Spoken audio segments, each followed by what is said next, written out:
15년 만에 우연히 만난 전처는 치매에 걸린 노숙자가 되어 더러운 옷을 입고 맨발로 멍하니 길가에 앉아 있었습니다. 한때 최고급 다이아몬드 반지를 끼던 그녀의 고왔던 손가락의 손톱 밑에는 까만 때가 가득했습니다. 하지만 충격은 여기서 끝나지 않았습니다. 그녀가 왜 이 비참한 나락으로 떨어졌는지 알게 된 순간 저는 피를 토하며 절규할 수밖에 없었습니다. 도대체 지난 15년 동안 무슨 일이 있었던 걸까요? 이야기가 궁금하시다면 구독과 좋아요 눌러주세요.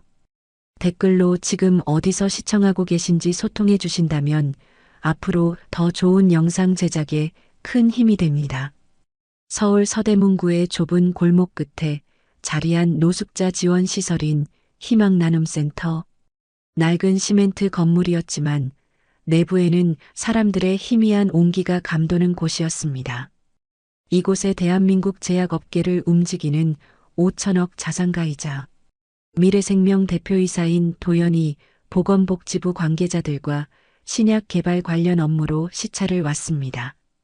도연은 흠잡을 데 없는 최고급 맞춤 정장을 입고 있었으며 묵직한 손목시계는 그의 성공을 상징하듯 빛을 발하고 있었습니다. 그는 서둘러 이 공식적인 일정을 마무리하고 싶었기에 급식소나 상담실 같은 곳을 지나칠 때마다 형식적인 고갯짓만 할 뿐이었습니다.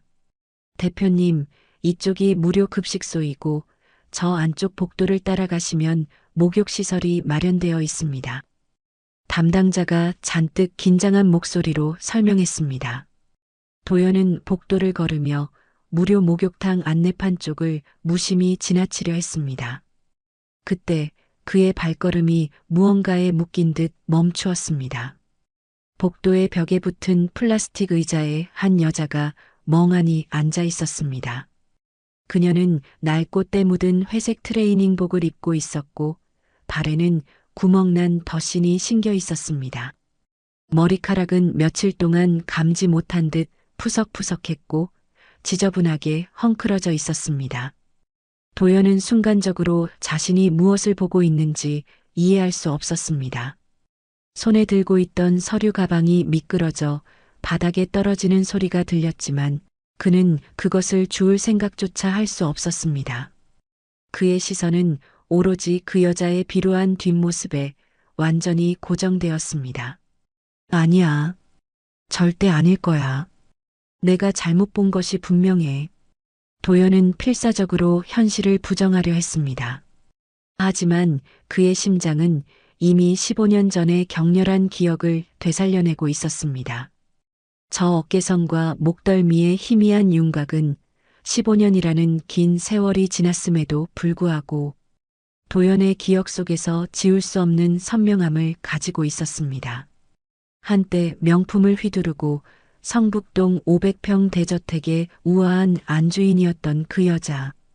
바로 자신의 전처 유나였습니다. 여자가 아주 느리게 마치 꿈속의 장면처럼 고개를 돌려 도연 쪽을 바라보았습니다. 도연은 질식할 것 같은 압박감에 숨이 턱 막혔습니다. 그의 눈앞에 있는 여자는 15년 전 이혼 서류에 도장을 찍고 매몰차게 등을 돌렸던 바로 그 유나였습니다. 그러나 지금 유나는 낡은 옷을 입고 있었으며 얼굴에는 거뭇한 때가 묻어 있었고 입술은 바짝 말라 갈라져 있었습니다. 그를 가장 고통스럽게 만든 것은 그녀의 손이었습니다. 손톱 밑에는 새까만 때가 깊숙이 끼어 있었는데 그 손은 한때 도연이 선물한 3천만 원짜리 다이아몬드 반지를 끼고 있던 바로 그 손이었습니다. 도연은 몸이 비틀거리며 유나에게로 힘겹게 다가섰습니다. 그의 목소리는 통제할 수 없을 만큼 떨렸습니다. 유나. 아. 유나는 도연을 올려다보았습니다. 하지만 그녀의 눈빛은 텅 비어 있었고 그 속에는 놀라움이나 반가움 같은 어떠한 감정도 담겨 있지 않았습니다. 그저 멍하니 허공을 바라보듯 도연을 응시할 뿐이었습니다. 어린아이처럼 가늘고 작은 목소리가 그의 귀에 박혔습니다. 누구세요? 그 말에 도연은 주저앉을 뻔했습니다. 온몸의 감각이 마비되는 듯한 충격이었습니다. 그는 벽에 손을 짚고 겨우 몸을 지탱하며 유나에게 매달렸습니다. 나야, 도연이. 당신 남편이었던. 정말 나 못 알아보겠어? 유나는 고개를 갸웃거리더니 다시 시선을 아래로 떨구었습니다. 자기 손을 멍하니 바라보며 아무런 반응도 하지 않았습니다. 그때 노란색 조끼를 입은 50대 중반의 봉사자가 다가와 도연에게 조심스럽게 물었습니다. 혹시 저분 아시는 분이신가요? 봉사자의 얼굴에는 측은함과 안타까움이 가득했습니다. 도연은 대답할 수가 없었습니다. 목이 메어 소리조차 낼 수 없어 그저 고개만 힘겹게 끄덕였습니다. 봉사자가 무거운 한숨을 쉬며 나지막이 설명했습니다. 저분은 알츠하이머성 치매 3년 차예요. 이름은 유나 씨라고 하는데 예전부터 쪽방에 혼자 사셨다고 해요. 가끔 길을 잃고 헤매다가 이곳 희망나눔센터에 오시는데 씻는 것도 자주 잊으셔서 저희가 목욕탕으로 안내해드리고 있어요.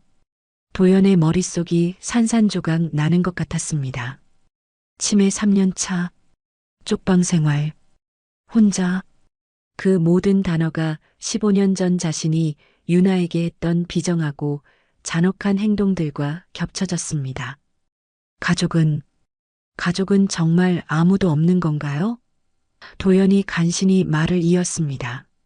봉사자는 고개를 저었습니다. 네, 아무도 찾아오지 않으세요. 다만 한 번은 오셔서 하은아 하시면서 한참을 통곡하셨어요. 딸 이름인 것 같았는데 저희가 여쭤보면 본인도 기억을 못 하세요. 그냥 그 이름만 계속 되뇌이실 뿐입니다. 하은. 도연의 가슴에 꽂힌 비수가 깊숙이 박히는 순간이었습니다. 15년 전 유나가 임신했다고 주장했던, 자신이 믿지 못하고 외면했던 그 쌍둥이 중 한 명의 이름이었습니다. 유나가 끝내 아이를 낳았고 그 아이가 세상에 존재했다는 강렬하고 고통스러운 직감이 도연을 덮쳤습니다. 도연은 더 이상 참지 못하고 유나 앞에 무릎을 꿇고 주저앉았습니다. 그의 눈에서는 후회와 죄책감이 뒤섞인 눈물이 멈추지 않고 흘러내렸습니다. 유나, 미안해. 내가 정말 미안해.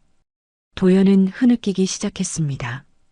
15년 전 자신의 나약함과 비겁함이 유나를 이토록 비참한 나락으로 떨어뜨렸다는 것을 깨달았습니다. 유나는 멍하니 도연을 쳐다보았습니다. 한참 동안 바라보던 그녀는 다시 고개를 숙였습니다. 도연은 얼굴을 손으로 감싸 쥔 채 바닥에 떨어진 서류 가방보다도 자신의 삶이 더 가치 없게 느껴졌습니다. 봉사자가 명함을 요청하자 도연은 떨리는 손으로 미래생명 대표이사 서도연이라고 써있는 자신의 명함을 건넸습니다. 그는 유나를 마지막으로 돌아보았습니다. 유나는 여전히 멍한 표정으로 자신의 까만 손톱만 바라보고 있었습니다. 도연은 벽에 기대어 흐느끼며 그곳을 빠져나왔습니다. 그는 깨달았습니다. 자신이 가진 모든 성공과 재산이 이 15년간 유나가 겪은 고통 앞에서는 아무 의미가 없다는 것을 말입니다. 반드시 이 모든 비극의 진실을 파헤치고 하은이의 행방을 알아내야만 했습니다. 그의 속죄는 이제부터 시작이었습니다. 15년 전 초봄의 어느 날이었습니다. 도연은 강남에서 가장 명성 높은 산부인과의 VIP 진료실에 앉아 있었습니다. 앤티크 가구와 고급스러운 패브릭으로 장식된 그 공간은 고요했지만 도연에게는 냉기가 감도는 신문실과 다름없었습니다. 묵직한 오크나무 책상 너머에 앉은 의사는 아무런 감정 없이 검사 결과를 설명했습니다. 도연 씨, 검사 결과를 면밀히 확인한 결과 정자수가 정상 기준치의 10% 정도입니다. 활동성도 현저히 낮습니다. 의학적으로 자연 임신을 기대할 확률은 1% 미만이라고 판단됩니다. 의사의 담담한 목소리는 도연의 심장을 사정없이 후벼 팠습니다. 5천억대 기업을 물려받을 후계자이자 모든 것을 돈으로 통제할 수 있다고 믿었던 그에게 닥친 남성으로서의 가장 치명적인 좌절이었습니다. 도연은 자신이 어떤 표정을 짓고 있는지조차 알 수 없었습니다. 거의 불가능하다는 말씀이신가요? 도연은 간신히 침을 삼키며 물었습니다. 불가능하다고 단정할 수는 없습니다만 현실적인 가능성은 매우 희박합니다.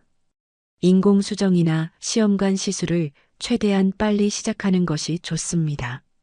도연은 그 자리에서 고개를 푹 떨구었습니다.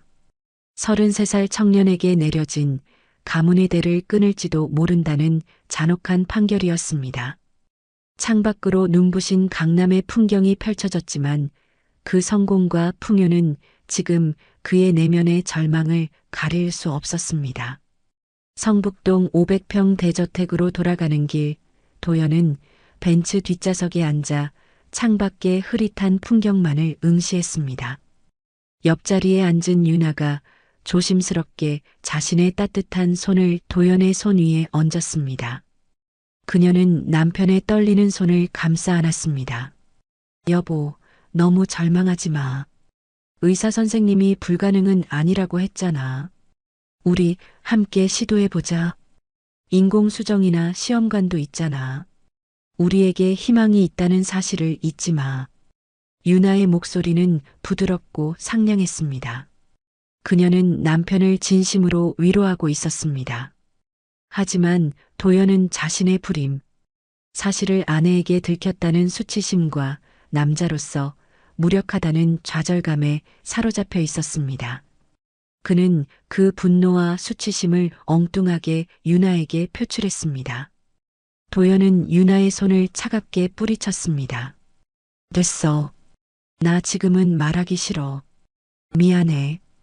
유나는 도연의 예상대로 움찔하며 자신의 손을 거두었고 더 이상 말을 잇지 못하고 고개를 숙였습니다. 그녀의 얼굴에는 걱정과 상처받은 기색이 동시에 떠올랐습니다. 차는 육중한 철문을 지나 대저택의 현관 앞에 멈췄습니다. 현관에는 도연의 아버지 서 회장이 기다리고 있었습니다. 서 회장은 최고급 실크 정장을 입고 있었으며 그의 눈빛은 날카롭고 매서웠습니다. 뒤편에는 조용한 미소를 띤 채 어머니가 서 있었지만 그녀는 남편의 기에 눌린 듯 아무 말도 하지 않고 조용히 현관 안쪽으로 들어갔습니다. 서 회장은 도연을 보더니 혀를 차며 고개를 저었습니다. 도연아, 병원 결과가 어땠니? 서 회장은 도연의 어두운 표정만 보고도 모든 것을 짐작했습니다. 하늘도 무심하시지. 우리 가문이 3대 독자인데 이 꼴이 뭐냐? 서 회장의 차가운 시선이 유나에게로 향했습니다. 마치 가문의 재앙을 몰고 온 듯 그녀를 노골적으로 경멸하는 시선이었습니다. 유나, 너는 들어가 있거라. 도연이랑 나랑 할 이야기가 있다. 유나는 묵묵히 고개를 숙이고 조용히 집 안으로 들어갔습니다. 도연과 서 회장은 넓은 거실 소파에 마주 앉았습니다. 도연아, 내게 솔직하게 말하겠다. 내가 처음부터 그 국밥집 딸과의 결혼을 반대했지 않았느냐. 서 회장은 낮은 목소리였지만 그 속에는 강한 비난이 담겨 있었습니다. 도연은 괴로운 듯 미간을 찌푸렸습니다. 아버지, 그 이야기는 이제 그만하세요. 어떻게 그만해? 내가 회사 앞 국밥집 아가씨한테 미쳐서 매일 꽃 사가지고 퇴근길에 쫓아다니고 사정사정 매달려서 결혼한 것이 아니냐? 그때 신선그룹 회장 딸이 너를 좋아했고 김희원 집안 딸과도 결혼 얘기가 오고 갔는데 너는 전부 거절하고 거지나 다름없는 애랑 결혼했지 않았느냐? 서 회장의 목소리가 분노로 떨렸습니다. 그는 손가락을 흔들며 아들을 질책했습니다. 재벌가와 유력 정치인 딸들이 줄을 섰는데 왜 하필 그런 천한 피를 가진 애랑 결혼하겠다고 내 앞에서 무릎까지 꿇었니? 내가 고집을 부린 결과가 바로 이것이냐? 도연은 입술을 깨물었습니다. 그래도 저는 유나를 진심으로 사랑했어요. 사랑? 결국 이런 결과가 나오지 않았느냐? 내 말이 맞았다. 천한 피를 섞으니까 이렇게 가문의 대가 끊기는 일이 생기는 것이다. 명문가의 피를 이어받지 못했으니 내 대에서 모든 것이 끝나는 것이야. 서 회장의 말은 도연의 심장을 산산조각 냈습니다. 아버지, 지금 그게 중요합니까? 도연이 격분하여 소리쳤습니다. 중요하지. 내가 잘못된 여자를 데려와서 벌어진 현실이다. 재벌가 자제들이 줄을 섰는데 하필 그런 배경의 여자를 며느리로 들였으니 서 회장은 노골적으로 유나의 출신을 경멸했습니다. 도연은 더 이상 이 이야기를 듣고 싶지 않아 자리에서 벌떡 일어섰습니다. 저 이만 방에 들어가겠습니다. 도연아, 아버지 말 끝까지 들어라. 지금이라도 늦지 않았다. 당장 이혼하고 내가 소개해주는 좋은 집안 딸과 재혼해라. 도연은 아버지의 말을 뒤로하고 2층 침실로 올라갔습니다. 방문을 쾅 닫는 소리가 거실에 크게 울려 퍼졌습니다. 그날 밤 도연은 홀로 발코니에 나가 담배를 피웠습니다. 금연한 지 5년이 넘었지만 다시 피우고 싶은 충동을 참을 수 없었습니다. 그때 유나가 조심스럽게 다가왔습니다. 가디건을 걸치고 따뜻한 차를 들고 있었습니다. 여보, 이거 마셔요. 밖에 춥잖아. 유나가 차를 건넸습니다. 도연은 차를 받았지만 마시지 않았습니다. 유나야? 응? 미안해. 내가 남자로서 부족해서. 아버님 말도 일리가 있는 것 같아. 다른 좋은 집안 여자랑 결혼했으면 당신이 이런 압박을 받지 않았을 거야. 유나는 자조적인 목소리로 말했습니다. 도연은 유나를 끌어안았습니다. 유나야, 그런 말 하지 마. 나는 당신이 좋아서 결혼한 거야. 유나는 도연의 품에 안겼습니다. 우리 방법 찾아보자. 인공수정도 있고 시험관도 있고 의사 선생님이 불가능은 아니라고 했잖아. 우리 아기 갖자. 당신 닮은 예쁜 아기. 도연은 유나의 간절한 소망에 아무런 대답도 할 수 없었습니다. 그는 자신의 불임에 대한 수치심과 아버지의 잔혹한 압박, 그리고 회사 후계자라는 무거운 현실에 완전히 짓눌려 있었습니다. 그날 밤 그는 유나의 위로를 온전히 받아들이지 못했습니다. 결국 서 회장의 잔혹한 계급의식이 그들 부부 사이에 깊은 골을 만들었습니다. 도연은 그런 현실에서 도망치고 싶었습니다. 자신의 힘으로 해결할 수 없는 무력감을 일에 몰두하며 잊으려 했습니다. 그래서 밤낮 없이 미래생명연구소에 파묻힌 지 6개월이 지났습니다. 그는 신약 개발 프로젝트를 반드시 성공시켜 서 회장에게 인정받아야 한다는 강박에 시달렸습니다. 회사 일에 몰두하는 시간은 하루에 18시간을 훌쩍 넘겼고 집에 들어가는 시간은 점점 새벽으로 늦어졌습니다.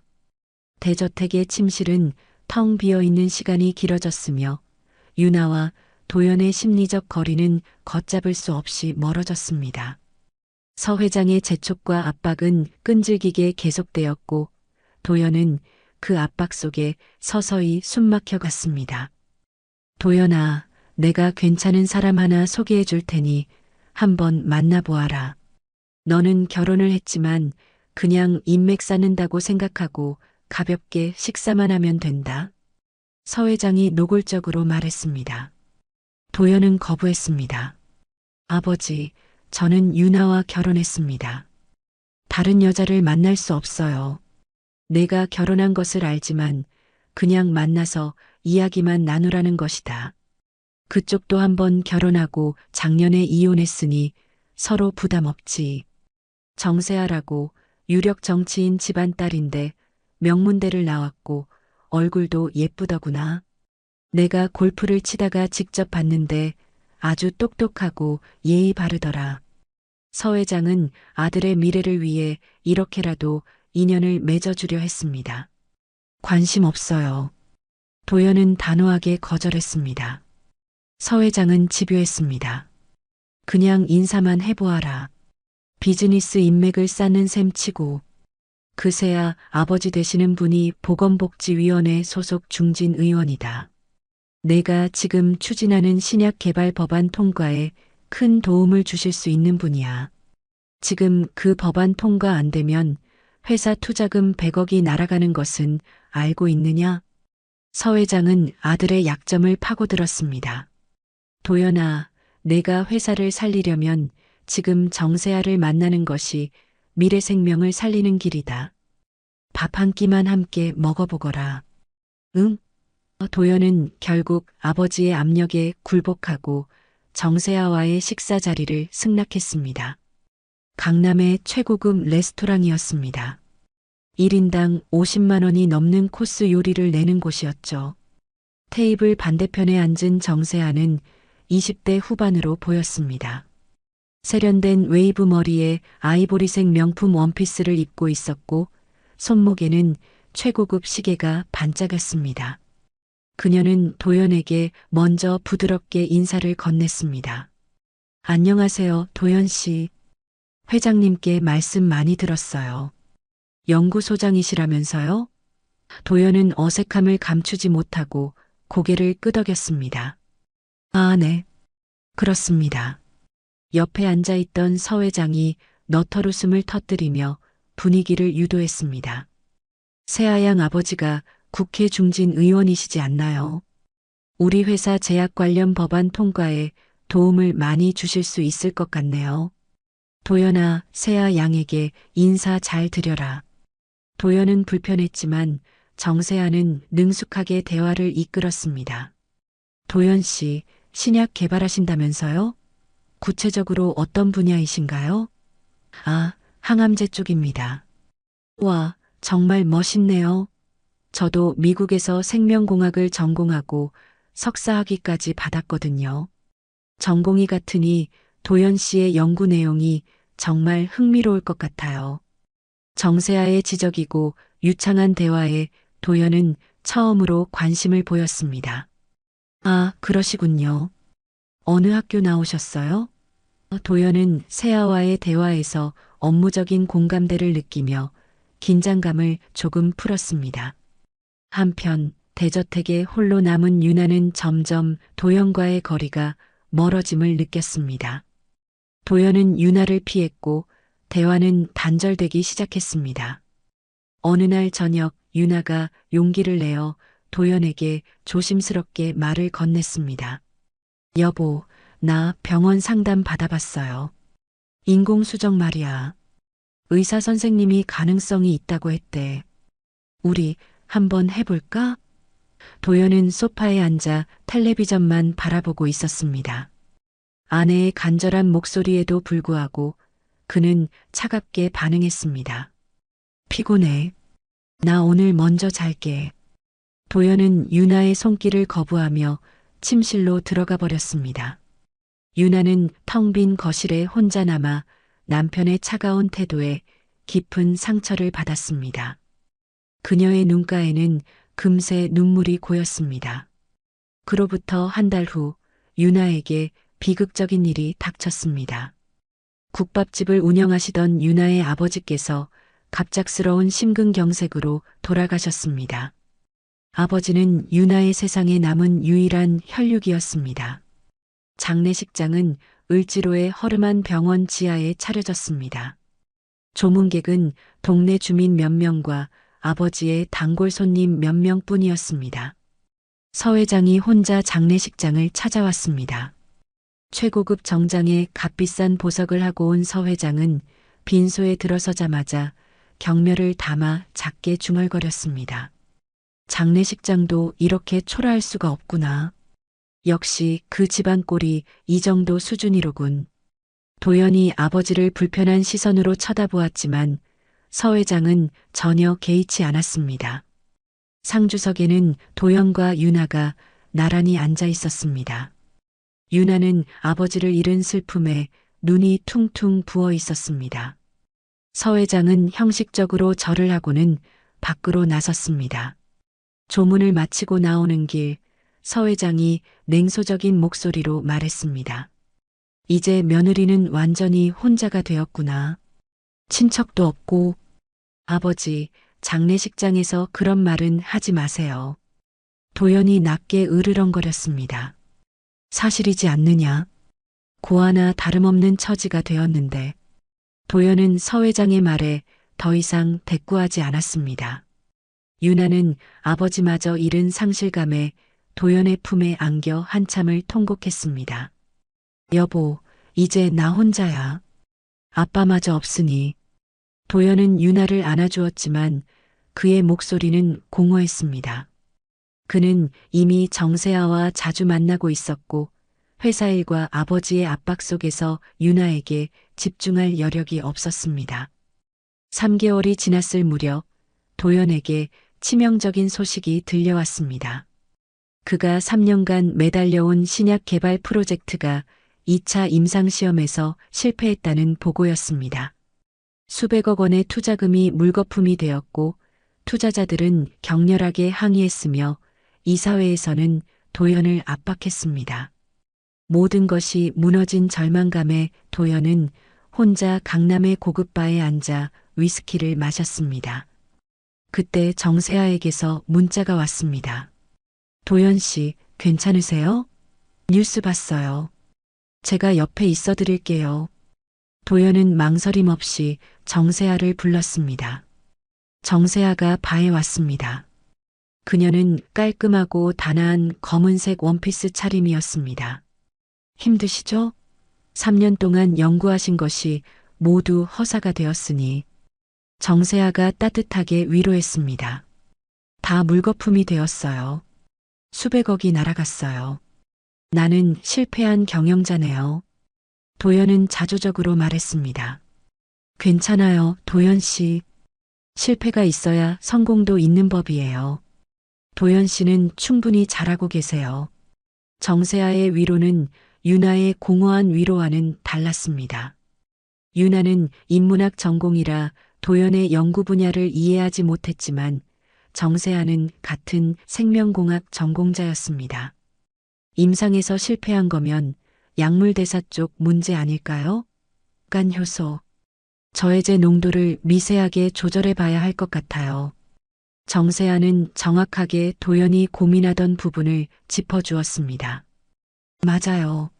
바로 그 부분이었어. 도연은 정세아와 밤새도록 연구 이야기와 회사의 미래에 대해 대화를 나누었습니다. 술을 마시며 위로를 받고 지적인 공감대를 얻었습니다. 어느새 새벽 2시가 되었습니다. 도연 씨, 너무 늦었어요. 제가 택시같이 타고 갈게요. 도연은 고개를 끄덕였습니다. 택시를 탔지만 도연은 집 주소를 말할 수 없었습니다. 그는 실패한 자신의 초라한 모습을 유나에게 보이기 싫었습니다. 세아 씨, 미안한데 나 오늘은 호텔에 데려다 주고 가죠.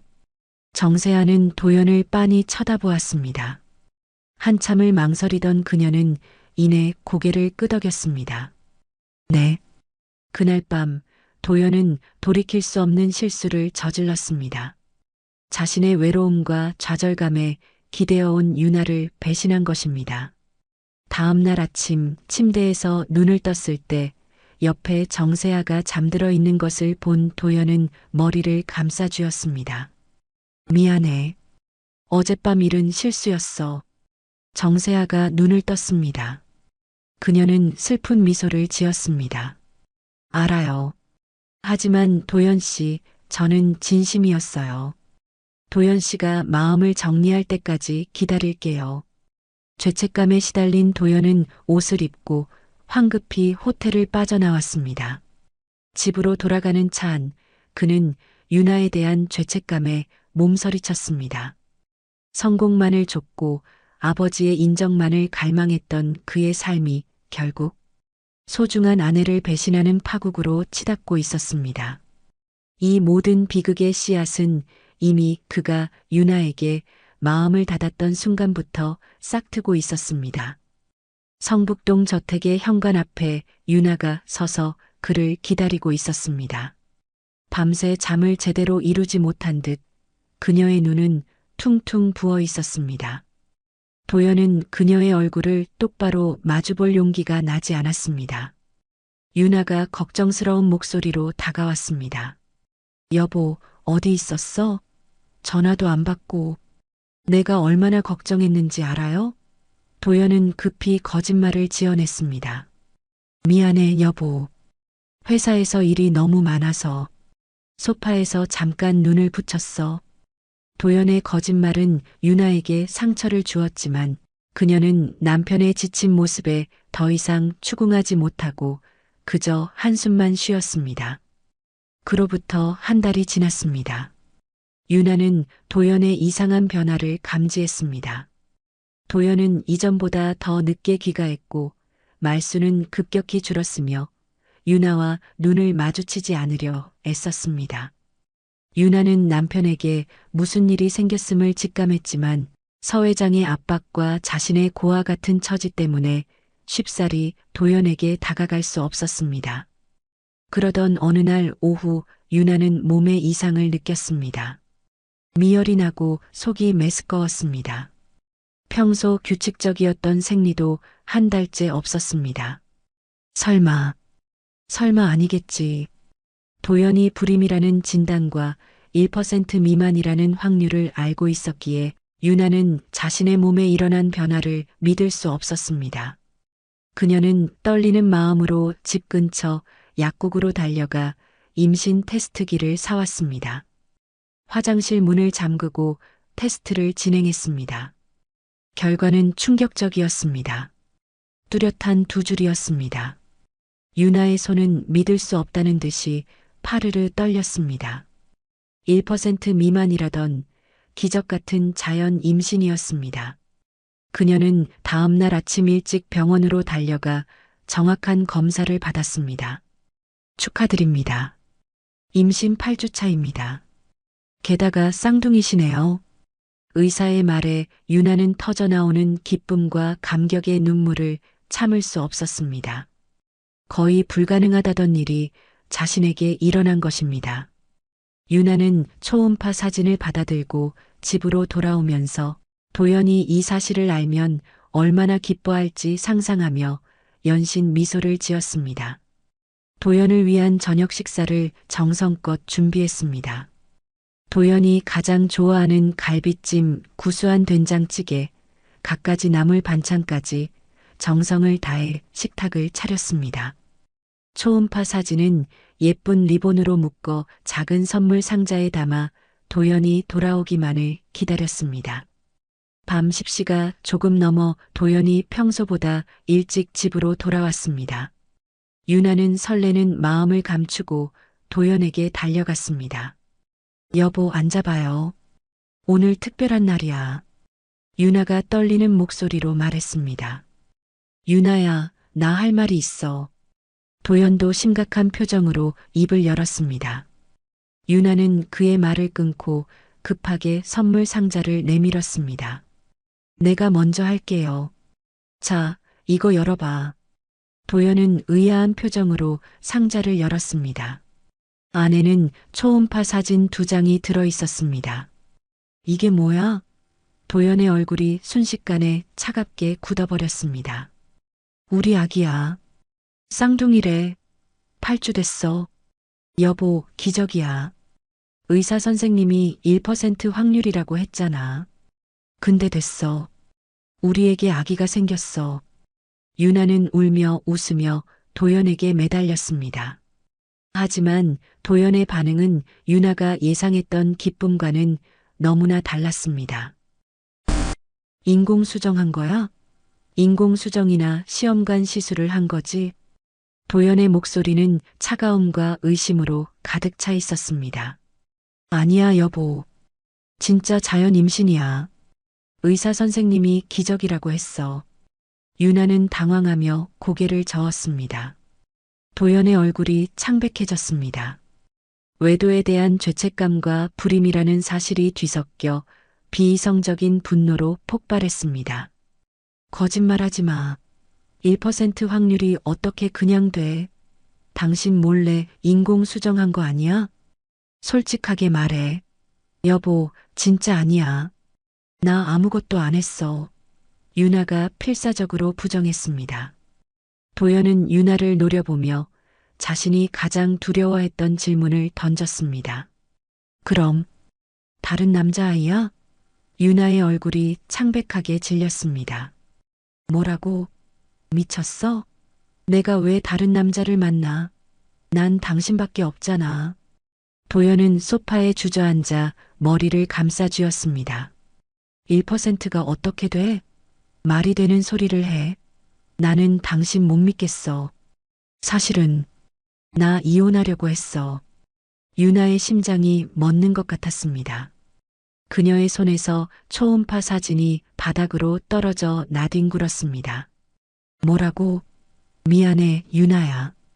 나 다른 사람이 생겼어. 더 이상 당신하고는 안 될 것 같아. 유나는 다리에 힘이 풀려 그 자리에 주저앉았습니다. 누구? 아버님이 소개해준 그 여자야? 응. 한 달 전부터. 미안해, 나도 어쩔 수 없었어. 유나는 울음 섞인 웃음을 터뜨렸습니다. 어쩔 수 없다고? 우리 아기가 생겼는데? 당신 아기야, 진짜로. 도연은 고개를 저었습니다. 안 믿겨. 1%가 어떻게 그냥 돼. 아기가 태어나면 유전자 검사를 해보자면 되잖아. 당신 아기 맞아. 도연은 단호하게 말했습니다.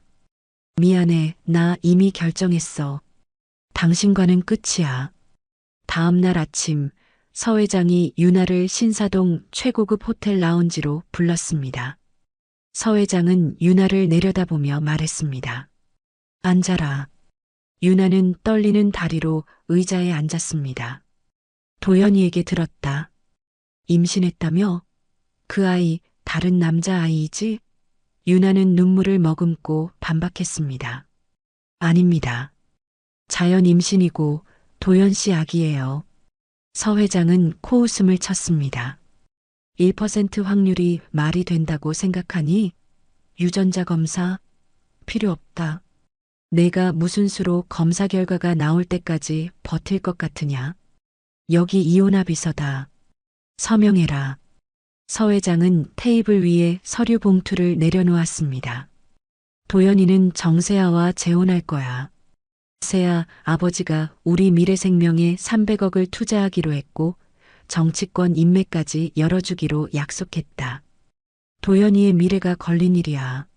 내 아버지가 이런 것을 해줄 수 있었겠니? 너희의 결혼은 처음부터 실수였다. 유나는 눈물을 닦았습니다. 하지만 저는 임신했어요. 도연 씨의 친자식입니다. 서 회장의 눈빛이 싸늘해졌습니다. 내가 아직 세상 물정을 모르는구나. 그게 설령 사실이라고 해도 상관없다. 내년이 애를 낳으면 도연이 인생이 꼬여. 정세아 집안에서 결혼을 취소할 것 아니냐? 모르겠냐? 어떻게 그런 말을 하세요? 유나는 분노에 떨었습니다. 위자료 30억을 줄게. 내가 평생 일해도 못 만져볼 돈이야. 내가 이만큼이나 너그럽다. 조용히 애까지 정리하고 이 집안에서 사라져. 병원도 내가 소개해 줄 수 있다. 조용히 모든 것을 처리할 수 있는 곳으로. 유나는 충격에 휩싸여 할 말을 잃었습니다. 아기를 없애라고요? 서 회장은 당연하다는 듯 고개를 끄덕였습니다. 내가 우리 가문에 들어와서 결국 이 꼴이 된 것이다. 천한 피를 섞으니까 이런 일이 생기는 거야. 우리 집안은 3대째 명문가다. 너 같은 천박한 고아 출신이 감히 우리 집안 손주까지 낳겠다고? 어딜? 감히. 유나는 분노와 굴욕감에 온몸을 떨었습니다. 그녀는 눈물을 닦고 힘겹게 일어섰습니다. 싫습니다. 저는 이 아기를 키울 거예요. 도연 씨 아기니까요. 서 회장이 싸늘하게 웃었습니다. 없는 것들은 꼭 이렇게 지랄을 떨지. 후회할 짓 하지 마라. 내가 내년을 가만두지 않을 테니 법적으로도 그 아이를 호적에 올리지 못하게 만들 것이다. 친자 확인 소송을 걸면 내년이 지게 될 것이야. 우리 집안의 힘이 어느 정도인지 내가 알지 않니? 유나는 더 이상 그 자리에 머물 수 없어 라운지를 나섰습니다. 그날 밤 유나는 짐을 쌌습니다. 짐은 단출했습니다. 몇 벌의 옷과 책, 그리고 아버지의 사진이 전부였습니다. 새벽녘 도연이 깊이 잠든 사이 유나는 몰래 대저택을 나왔습니다. 그녀는 침대에 누워있는 도연의 얼굴을 마지막으로 바라보았습니다. 미안해, 도연 씨. 나 이렇게밖에 못해. 유나는 자신의 배를 쓰다듬었습니다. 우리 아기들, 엄마가 너희를 지켜줄게. 아빠 없어도 괜찮아. 유나는 홀로 눈물을 머금고 대저택을 빠져나왔습니다. 이 모든 것이 서 회장의 잔혹한 계략이었으며 도연의 비겁함이 빚어낸 비극이었습니다. 그녀는 이제 오직 뱃속의 아기들만을 위해 세상 밖으로 홀로 나섰습니다. 대저택을 뛰쳐나온 유나는 구로구의 낡은 반지하 빌라로 향했습니다. 가진 돈 전부를 털어 얻은 보증금 3천만 원에 월세 30만 원짜리 방이었습니다. 곰팡이 냄새가 코를 찌르는 좁고 습한 방이었지만 유나에게는 뱃속의 두 아기를 위한 유일한 안식처였습니다. 짐을 풀기도 전에 그녀는 차가운 바닥에 주저앉아 하염없이 눈물을 흘렸습니다. 지난날의 화려함과 안락함은 한순간에 사라졌습니다. 그녀는 굳게 결심하며 배를 쓰다듬었습니다. 괜찮아, 우리 괜찮아. 엄마가 너희를 지켜줄게. 아빠 없이도 우리는 잘 살 수 있어. 뱃속의 아기가 그녀의 눈물에 화답하듯 강하게 발길질을 했습니다. 얼마 후 유나는 새벽 3시에 홀로 119를 불러 병원 응급실로 실려갔습니다. 그녀의 곁에는 아무도 없었습니다. 진통이 시작되었을 때 간호사는 다급하게 보호자를 찾았습니다. 쌍둥이 중 한 명의 심박동이 약합니다. 보호자 동의 없이 제왕절개는 어렵습니다. 유나는 울면서 간절하게 간호사에게 매달렸습니다. 제발 부탁드립니다. 아기들만 살려주세요. 저는 혼자예요. 의사는 유나의 간절함에 결국 수술을 진행했습니다. 차가운 수술실 조명 아래 유나는 마취 속에서도 아기들의 울음소리를 기다렸습니다. 축하드립니다. 딸입니다. 간호사가 작은 아기를 안겨주었습니다. 하지만 다른 간호사는 슬픔을 담아 고개를 숙였습니다. 죄송합니다. 한 명은 심장이 뛰지 않았습니다. 사산입니다. 유나의 눈에서 눈물이 폭포수처럼 쏟아졌지만 품에 안긴 작은 아기는 너무나 따뜻했습니다. 유나는 그 아기의 이름을 하은이라고 지었습니다. 지워야 할 모든 슬픔을 상징하지만 절대 지울 수 없는 소중한 존재라는 의미를 담은 이름이었습니다. 퇴원 후 유나는 300만 원의 병원비 청구서를 받아들었습니다. 남은 돈으로는 월세를 감당하기도 어려웠습니다. 그녀는 6개월 분할 납부를 신청한 후 하은을 안고 춥고 습한 반지하 집으로 돌아왔습니다. 보일러를 틀어도 방 전체가 따뜻해지지 않았습니다. 유나는 하은을 이불로 꽁꽁 싸매 안았습니다. 하은이 돌이 지나자 유나는 생계를 위해 일자리를 구했습니다. 낮에는 하은을 돌봐야 했기에 밤 10시부터 아침 6시까지 시급 10,000원의 야간 편의점 아르바이트를 시작했습니다. 이웃집 할머니에게 월 50만 원을 주고 밤새 하은을 맡겼습니다. 하은아, 엄마 다녀올게. 울지 마. 유나는 하은의 이마에 뽀뽀하고 버스로 30분 거리에 있는 편의점으로 향했습니다. 새벽 내내 일하고 아침에 돌아오면 하은은 엄마를 향해 두 팔을 벌렸습니다. 유나는 지친 몸에도 불구하고 하은을 안고 눈물을 참았습니다. 우리 하은이 잘 잤어? 엄마 보고 싶었어? 하은이 5살이 되었을 때 유나는 하은을 동네에서 가장 저렴한 유치원에 보냈습니다. 첫 등원날 하은은 엄마와 떨어지기 싫어 울음을 터뜨렸습니다. 싫어. 엄마랑 같이 있을래. 유나는 가슴이 찢어지는 듯 했지만 생계를 위해 뒤돌아섰습니다. 버스 정류장에서 그녀는 소리 없는 눈물을 흘렸습니다. 미안해, 하은아. 엄마가 무능해서 너를 혼자 두는구나. 몇 달이 지나 하은은 유치원에 적응했지만 어느 날 저녁 유나에게 물었습니다. 엄마, 나는 아빠 없어? 유나는 저녁 준비를 하다가 하던 동작을 멈추었습니다. 응, 하은이는 아빠가 멀리 출장 가셨어. 민수 아빠는 유치원에 데리러 왔는데 나는 왜 엄마만 와? 유나는 하은을 안아주었습니다. 아빠는 하은이를 엄청 보고 싶어 해. 언젠가 아빠가 올 거야. 유나는 하은에게 진실을 말할 수 없었습니다. 밤이 되면 유나는 외로움에 도연 생각을 했습니다. 그들이 함께 살았던 따뜻한 시절과 대저택의 기억이 그녀를 괴롭혔습니다. 하지만 서 회장의 협박 때문에 도연에게 연락할 엄두조차 내지 못했습니다. 하은이 7살이 되던 해 유나는 주말마다 미혼모 보호시설에서 자원봉사를 시작했습니다. 같은 처지의 엄마들을 보며 위로를 얻었습니다. 어느 토요일 오후 시설 원장이 유나를 불렀습니다. 바구니에는 생후 1달쯤 된 작은 여자 아기가 누워 있었습니다. 유나 씨, 이 아기가 어젯밤 문 앞에 버려져 있었어요. 쪽지 하나랑 함께요. 유나는 아기를 내려다보았습니다. 아기가 눈을 뜨고 유나를 바라보자 유나의 가슴이 강하게 뛰었습니다. 원장님, 이 아기는 어떻게 되는 건가요? 보육원으로 보내거나 입양 신청을 받아야죠. 유나는 망설임 없이 말했습니다. 제가 입양할 수 있을까요? 하은이한테 동생을 만들어주고 싶었어요. 하은이가 늘 혼자라서 외로워했어요. 제가 키울 수 있어요. 원장은 놀랐지만 유나의 확고한 눈빛을 보고 그녀의 결정을 존중해 주었습니다. 한 달 후 유나는 입양 절차를 완료하고 아기의 이름을 하림이라고 지었습니다.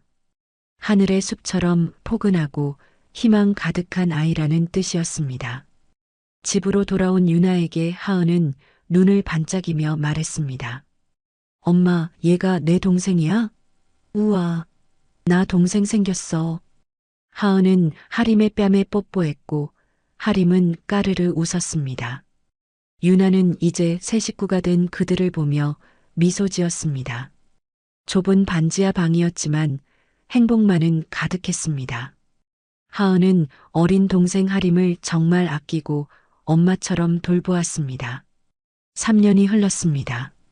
하은은 10살, 하림은 3살이 되었습니다. 좁은 반지하 방은 하은이 그린 그림과 하림의 장난감으로 가득했습니다. 저녁 식사는 유나가 끓인 라면 2개와 계란 2개가 전부였습니다. 하은과 하림은 작은 밥상에 둘러앉아 뜨거운 라면을 후후 불어먹으며 웃었습니다. 하지만 이 평화는 오래가지 않았습니다. 하은이 12살이 되었을 때였습니다. 어느 날 하은이 학교에서 돌아와 말했습니다. 엄마, 오늘 학교 앞에 검은 차가 계속 있었어. 나를 쳐다보고 있었는데 무서웠어. 유나의 가슴이 철렁했습니다. 다음 날 하은의 말을 확인하려고 유나가 하은을 데리러 갔을 때 그 검은색 고급 세단이 주위를 맴도는 것을 보았습니다. 유나는 그들이 서 회장이 보낸 사람들이라는 것을 직감했습니다. 그날 밤 유나의 낡은 휴대폰이 울렸습니다. 수화기 너머에서는 차갑고 익숙한 서 회장의 목소리가 들려왔습니다. 내년이 지금 아이 둘을 키우고 있다며. 서하은이라고 했나? 내 아들 피가 섞였을지도 모를 애 말이야. 내가 조용히 살라고 경고했을 텐데. 유나는 떨리는 목소리로 반박했습니다. 회장님, 저는 아무것도 안 하고 있어요. 그럼 계속 그렇게 해라. 숨만 쉬고 살아. 만약 내가 도연이에게 연락하거나 아이 친자 확인이라도 할 생각이라면 내가 니년과 그 아이들 모두 가만두지 않을 테니까. 유나는 온몸이 떨렸지만 아이들의 안전을 위해 억눌렀습니다. 며칠 후 검은 정장 차림의 남자 둘이 유나를 찾아와 노골적으로 경고했습니다. 한유나 씨, 아이들을 안전하게 키우고 싶으시면 계속 조용히 사세요. 유나는 그 자리에 얼어붙었습니다. 돈과 권력을 가진 서 회장에게 대항하는 것은 불가능하다는 것을 알았습니다. 유나는 두 딸을 꼭 껴안았습니다. 내가 지켜줄게. 누가 뭐래도 너희는 내 딸이야. 조용히 살자. 그럼 우리 안전할 거야. 유나는 아이들의 안전을 위해 스스로를 감옥에 가두는 결심을 했습니다. 하은은 어느새 엄마의 어깨만큼 자라 있었습니다. 12살의 소녀는 엄마의 고난을 알고 있었기에 또래 아이들처럼 응석 부리지 않고 엄마를 돕고자 했습니다. 어느 날 하은이 컴퓨터 앞에 앉아 학교 숙제인 나의 꿈 발표를 준비하던 중 유나에게 물었습니다. 엄마, 우리 아빠 이름이 뭐야? 유나는 부엌에서 저녁을 준비하다가 동작을 멈추었습니다. 왜 갑자기? 그냥. 친구들은 다 아빠 이름 아는데 나도 알고 싶어서. 하은의 눈빛은 진지했습니다. 유나는 한참을 망설이다가 대답했습니다. 서도연. 아빠는 회사 다녀. 하지만 하은아, 아빠한테 연락하면 절대 안 돼. 복잡한 어른들의 사정이 있어. 하은은 고개를 끄덕였지만 표정은 밝지 않았습니다. 며칠 후 하은은 유나에게 아빠에게 편지를 쓰고 싶다고 말했습니다. 보내지 않을게. 그냥 쓰기만 할게. 괜찮지, 엄마? 유나는 거절할 수 없어 허락했습니다. 하은은 그날부터 매일 밤 아빠에게 보내지 못할 편지들을 쓰기 시작했습니다. 아빠, 저 하은이에요. 보고 싶어요. 아빠는 저 기억하세요? 나중에 어른 되면 꼭 찾아갈게요. 유나는 몰래 딸의 편지를 읽으며 눈물을 흘렸습니다. 그리고 운명의 날이 다가왔습니다.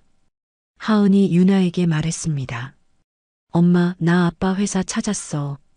인터넷에 검색하니까 나오더라. 미래생명 대표이사 서도연. 유나의 얼굴이 창백하게 질렸습니다. 하은아, 거기 가면 절대 안 돼.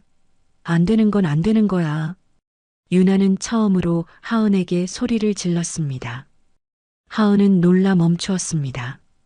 유나는 소리친 것을 사과했지만 하은에게는 절대 회사에 가지 말라고 거듭 경고했습니다.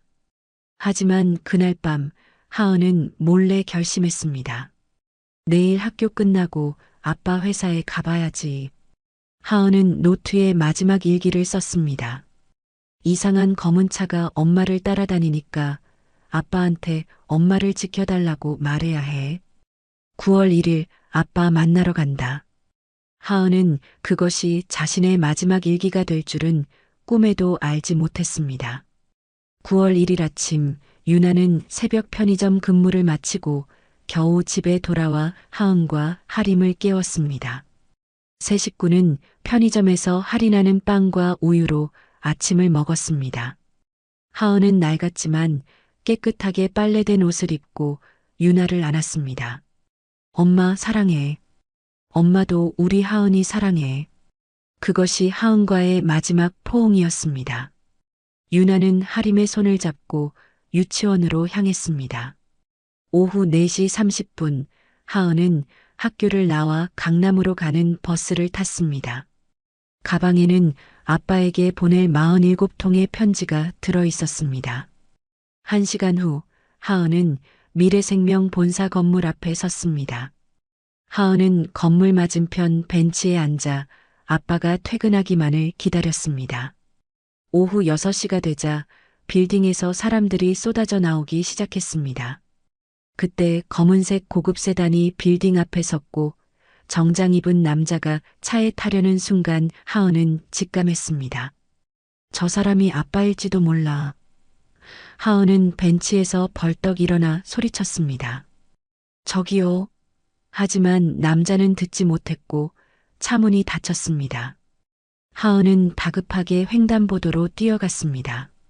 신호등은 이미 빨간불로 바뀌었지만 하은은 용기를 내어 뛰어들었습니다. 잠깐만요. 하은이 횡단보도 한가운데쯤 다다랐을 때였습니다. 왼쪽에서 트럭 한 대가 믿을 수 없을 만큼 빠른 속도로 달려왔습니다.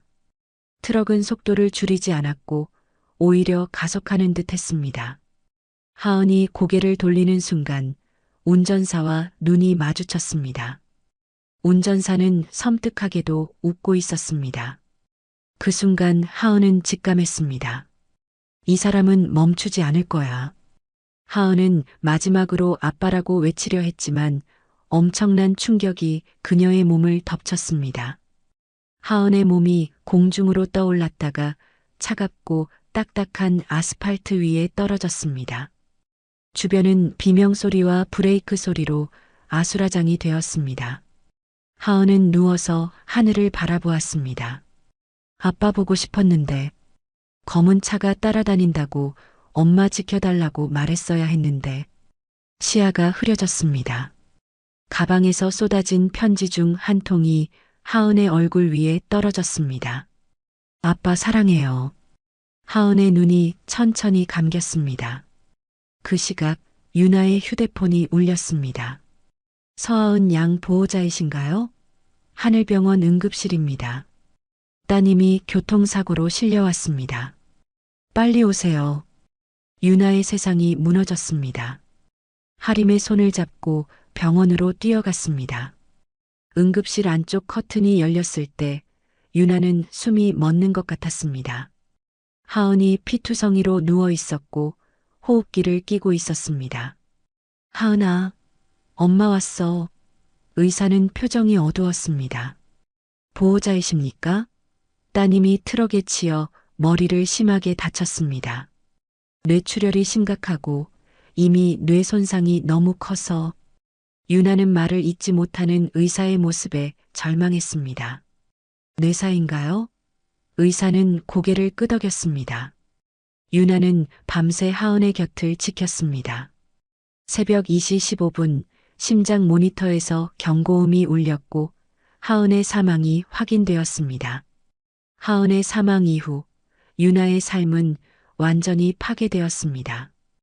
유나는 자기 때문이라고 끊임없이 자책했습니다. 내 잘못이야. 내가 제대로 돌봤어야 했어. 딸의 죽음 이후 유나는 없는 하은이를 부르고 밥상에 밥을 차렸습니다. 결국 병원에서 극심한 스트레스성 치매 초기 진단을 받았습니다. 의사는 약물 치료로 진행 속도를 늦춰야 한다고 했지만 유나는 약국 앞에서 발길을 돌려야 했습니다. 약값이 한 달에 20만 원이었습니다. 통장 잔액은 월세조차 감당하기 어려웠습니다. 유나는 치매약을 사지 못했습니다. 치매는 급속도로 진행되었습니다. 7살 하림이가 엄마 유나를 돌보기 시작했습니다. 밥을 먹여주고 길을 잃은 엄마를 찾아 집으로 데려왔습니다. 엄마, 나 하림이야. 엄마 딸. 하지만 유나는 몇 시간 뒤면 하림을 알아보지 못했습니다. 너 누구니? 매일 반복되는 물음과 대답. 하림이 8살이 되던 해 결국 사회복지사가 찾아왔습니다. 텅 빈 냉장고, 밀린 월세, 그리고 하림을 알아보지 못하는 유나를 본 복지사는 결정을 내렸습니다. 한하림 양은 아동보호시설로 보내야겠습니다. 한유나 씨는 양육 능력이 없다고 판단됩니다. 하림은 울면서 매달렸습니다. 안 돼요. 제가 엄마 돌볼게요. 제가 다 할 수 있어요. 하지만 소용없었습니다. 2주 후 하림은 아동보호시설로 보내졌습니다. 하림을 태운 차가 출발했을 때 유나는 멍하니 서서 딸을 알아보지 못했습니다. 너, 누구니? 하림은 울부짖었습니다. 엄마를 잃어가는 슬픔과 함께 언니까지 잃은 고통이 어린 하림을 짓눌렀습니다. 유나는 홀로 쪽방을 전전하다 결국 월세도 내지 못하고 노숙자가 되었습니다. 그녀의 기억은 하은의 죽음과 함께 멈춰버렸습니다. 도연은 충격적인 만남 이후 유나와 하은의 15년 삶이 담긴 비극의 퍼즐 조각들을 모으기 시작했습니다. 그는 노숙자 시설에서 받은 유나의 주소지를 근거로 비서실장에게 받은 두꺼운 파일을 집요하게 분석했습니다. 15년 전 반지하 월세방에서 하은을 낳고 10년 전 하림을 입양하여 쪽방으로 이주하며 살았던 유나의 궤적은 처절한 고난의 역사였습니다. 도연은 유나가 보냈던 고통의 세월을 이제야 깨달았습니다. 내가 외면했던 15년 동안 당신은 당신의 모든 것을 바쳐 이 아이들을 지켜왔구나. 후회와 죄책감이 도연의 심장을 찔렀습니다. 도연은 곧바로 하은의 교통사고 기록에 담긴 의문점을 추적했습니다. 가해자가 미래생명 물류팀 직원인 박종수였고 합의금 2억 원이 도연의 이름으로 대리 수령되었으며 박종수에게는 통상적인 퇴직금의 10배에 달하는 5억 원이 지급된 사실. 이 모든 것이 서 회장의 지시였음이 분명했습니다. 도연은 진실을 밝히기 위해 먼저 유나의 의료 기록이 있는 병원을 찾아갔습니다. 유나의 진단명은 알츠하이머형 치매, 발병 시기는 3년 전이었습니다. 초진 소결란에는 극심한 스트레스성 외상 후 급속 진행이라고 명확하게 적혀 있었습니다. 초진 기록일은 하은의 사고 사망 2주 후였습니다. 유나는 극심한 우울증과 기억력 저하를 호소했고 밤에 잠을 자지 못하며 내 잘못이다라는 말을 반복했다고 기록되어 있었습니다. 도연은 담당 신경과 전문의를 만났습니다. 환자분이 처음 오셨을 때 정말 심각했습니다. 딸 사고 이후 보호자가 없어서 치료도 제대로 안 됐고요. 환자분은 딸이 혼자 횡단보도를 건너다 사고를 당했는데 그게 모두 자신 때문이라며 끊임없이 자책했습니다. 그 충격으로 치매가 급속도로 진행된 것입니다. 의사는 한숨을 쉬었습니다. 치료약 처방은 해드렸지만 한 번도 사가지 않으셨습니다. 돈이 없으셨던 것 같습니다. 치매약이 한 달에 20만 원 정도 하거든요. 도연은 가슴이 무너졌습니다. 20만 원. 그에게는 한 끼 식사값보다 적은 돈이었습니다. 유나야, 당신은 그 돈이 없어서 치료도 못 받고 무너졌는데 나는 수천억을 가진 채 당신을 외면했구나. 도연은 주차장에서 차에 앉아 하염없이 울었습니다. 이후 도연은 경찰서를 찾아가 당시 사건을 담당했던 퇴직 형사 최영식을 만났습니다. 선술집에서 만난 최영식은 그 사건 이후 양심에 걸려 일찍 퇴직했다고 털어놓았습니다. 사고 당일 가해자 박종수는 술을 마시지 않았습니다. 알코올 측정 수치는 거의 제로였죠. 하지만 위에서 음주운전으로 처리하라는 지시가 내려왔습니다. 서 회장이 국회의원 2명을 대동하고 경찰서에 와서 압력을 넣었습니다. 조용히 합의금 주고 끝내라고. 도연은 분노로 몸을 떨었습니다. 합의금 2억은 서 회장이 내 이름으로 대리 수령했고 박종수에게는 입막음 돈 5억 원을 지급한 것이죠. 입 다물게 하려고요. 최영식은 고개를 숙였습니다. 사고가 단순 과실이 아니었습니다. 제가 당시 CCTV를 확인했는데 박종수 차량이 아이가 횡단보도를 건너는 것을 보고도 속도를 줄이지 않았습니다. 오히려 가속했습니다. 의도적으로 아이를 친 것입니다. 도연의 얼굴이 창백하게 질렸습니다. 그게 무슨 의도적으로? 그럼 그건 사고가 아니라 계획된 살인이었습니까? 최영식은 침묵했습니다. 도연은 자리에서 벌떡 일어섰습니다. 도연은 서 회장에게 진실을 확인하기 위해 성북동 본가로 향했습니다. 그는 서 회장에게 하은의 사망 기록, 합의금 가로채기, 박종수에게 지급된 입마금 돈에 대해 추궁했습니다. 서 회장은 조금도 당황하지 않았습니다. 하은이가 내 딸인 것을 내가 알았기 때문이다. 서 회장이 차갑게 말했습니다. 알고 보니 내 아이더구나. 내가 유전자 검사로 확인했어. 그 아이 5살 때 유나가 병원에 간 것을 미행해서 머리카락 몇 가닥을 얻어왔지. 내 아들 피가 섞였으니 가만둘 수는 없지 않느냐. 도연은 비틀거렸습니다. 제 딸인 것을 알고 계셨어요. 그런데도 왜 그 아이를 죽인 거예요? 서 회장은 냉소적으로 웃었습니다. 그 아이 때문에 내 인생이 꼬일 것 같아서 그랬다. 너는 정세아와 재혼해서 회사를 키워야 하니까. 천안 유나가 낳은 아이가 나타나면 정세아 집안에서 결혼을 취소할 것 아니냐. 도연은 서 회장의 서재로 달려가 하은 관련 문서를 찾아냈습니다. 파일 안에는 서 회장의 필체로 적힌 메모가 있었습니다. 서하은 12세, 서도연의 친자 확인됨, 문제점 정세아와의 재혼 생활 장애물, 해결책 제거 필요, 방법 박종수 이용, 교통사고로 위장, 비용 총 7억. 도연은 서류를 떨어뜨리고 절규했습니다. 아버지, 당신은 살인자예요. 내 딸을 죽였어요. 서 회장은 표정 하나 변하지 않았습니다. 그 애는 고아 출신 여자가 낳은 천한 새끼일 뿐이야. 내가 내 아들의 멋진 미래를 지켜준 것이다. 도연은 서 회장에게 소리쳤습니다. 당신 다시는 안 봐요. 오늘부로 우리 남남입니다. 회사 지분도 다 포기할 겁니다. 도연은 현관문을 열고 뛰쳐나왔습니다. 백미러로 본 서 회장은 여전히 차가운 표정으로 서 있었습니다. 도연은 길가에 차를 세우고 울었습니다. 그는 이제 모든 것을 버리고 속죄를 시작할 시간이 왔음을 깨달았습니다. 도연은 길가에 차를 세우고 하염없이 눈물을 쏟았습니다.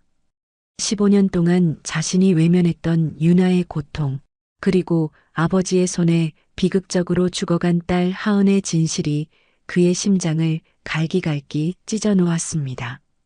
그는 핸들에 이마를 대고 흐느꼈습니다. 하은아, 아빠가 정말 미안해. 내가 너무 늦었어. 도연은 더 이상 미래생명 대표이사로서의 삶을 지속할 수 없었습니다. 그는 곧바로 비서실장에게 전화를 걸었습니다. 김 비서, 나 사표 낼 거야. 내일 사표 처리해줘. 도연은 모든 것을 내려놓고 오직 유나와 죽은 딸 하은이에게 속죄하는 일에만 전념하기로 결심했습니다. 도연은 유나와 하은이 살았던 구로구의 반지하 옛집을 찾아갔습니다. 집주인에게 부탁하여 유나의 짐이 보관된 창고를 열었습니다. 먼지 쌓인 박스 속에서 하은의 작은 과자 상자를 발견했습니다. 상자 안에는 하은이 아빠에게 보내지 못했던 47 통의 편지와 함께 오래된 카세트 테이프 1개가 숨겨져 있었습니다. 도연은 차로 돌아가 테이프를 재생했습니다. 하은의 작고 불안한 목소리가 흘러나왔습니다. 아빠, 저 하은이에요. 아빠, 한 번만이라도 보고 싶었어요. 그래도 엄마랑 하림이랑 씩씩하게 잘 살고 있어요. 아빠 사랑해요. 도연은 딸의 편지를 읽으며 오열했습니다. 자신의 비겁함 때문에 딸을 죽음으로 내몰았던 고통이 도연을 덮쳤습니다. 도연은 곧바로 한아림이 있는 아동보호시설을 찾아갔습니다. 작은 발소리가 들렸고 하림이 나타났습니다. 하림은 낡은 옷에 자신보다 큰 백팩을 메고 있었습니다. 도연은 무릎을 꿇고 하림과 눈높이를 맞췄습니다. 나는 내 엄마 아는 사람이야. 하림은 눈이 커졌습니다. 엄마요? 엄마 어떻게 됐어요? 괜찮아요? 하림은 엄마가 있는 노숙자 시설에 매주 찾아갔다는 사실과 엄마가 자신을 알아보지 못한다는 슬픔을 털어놓았습니다. 언니가 그랬거든요. 엄마가 우리 때문에 힘들고 아프시니까 우리가 이해해야 한대요. 도연은 어린 하림이 감당해온 고통에 가슴이 찢어졌습니다. 하림은 자신의 백팩 속 보물들, 하은이의 편지들과 부서진 저금통을 보여주었습니다. 엄마 치매 약 사드리려고 모은 거예요. 한 달에 20만 원이래요. 근데 저는 8,500원밖에 못 모았어요. 하림은 울음을 터뜨렸습니다.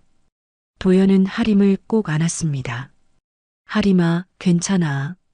이제 아저씨가 도와줄게. 약속할게.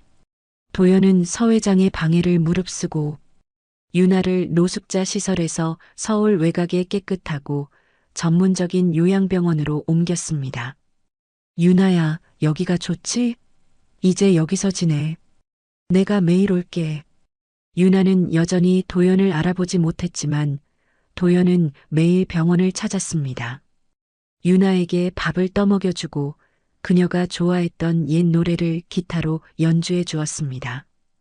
유나는 기억은 하지 못했지만 노래를 들을 때마다 눈물을 흘렸습니다. 이 노래 알 것 같아.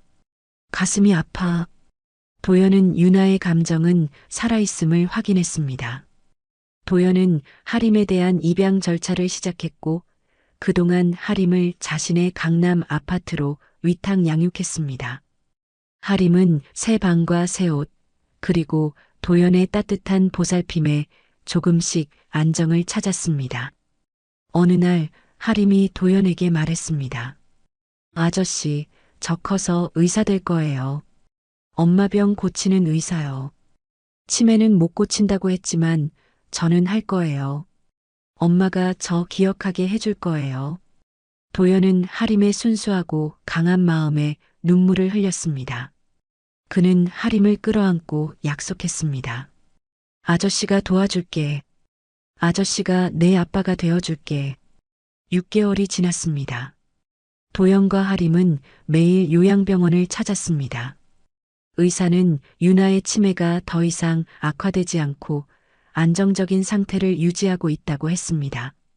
완치는 불가능했지만 더 이상 무너지지 않는 것만으로도 도연은 감사했습니다. 어느 화창한 오후 세 사람은 병원 정원 벤치에 나란히 앉았습니다.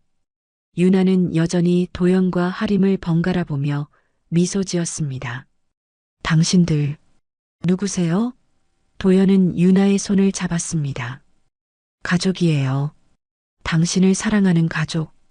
유나는 고개를 갸웃거렸지만 도연의 손을 꼭 잡았습니다. 하림은 유나의 다른 손을 잡았습니다. 저희가 엄마 옆에 있을게요. 계속. 유나는 두 사람을 바라보며 작게 미소 지었습니다. 고마워요. 왜 그런지는 모르겠지만 행복해요. 세 사람이 함께 웃었습니다. 도연은 유나의 이마에 입 맞추었습니다. 사랑해, 유나. 당신이 기억하지 못해도 괜찮아. 내가 우리의 사랑을, 하은이를, 하림이를, 당신이 얼마나 훌륭한 엄마였는지 영원히 기억할 테니까. 내가 이제 당신을 책임질게. 도연은 늦었지만 이제야 진정한 아버지와 남편, 그리고 속죄하는 인간이 되었습니다. 오늘 이야기를 끝까지 들어주셔서 감사합니다. 영상 보시고 느끼신 감정, 댓글로 함께 나눠주세요. 여러분의 한마디가 누군가에겐 큰 위로가 될 수 있습니다. 영상이 마음에 드셨다면 구독과 좋아요로 응원 부탁드립니다.